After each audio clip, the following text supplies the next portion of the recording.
దేవుని ఇంటి విషయాల్లో జాగ్రత్త కలిగిన వారునే ఉండాలని.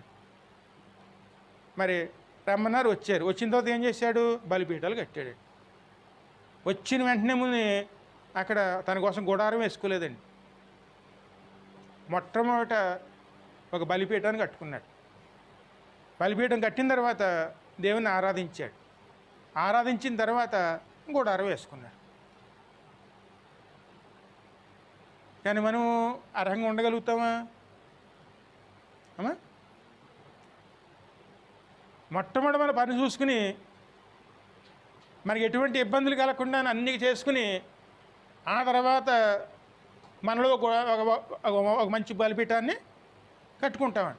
కట్టుకున్న తర్వాత అప్పుడు దేవుని ఆరాధించే వారిగా ఉంటాం. కానీ అబ్రహాం ఏ స్థానం ఇచ్చాడండి అమ్మా?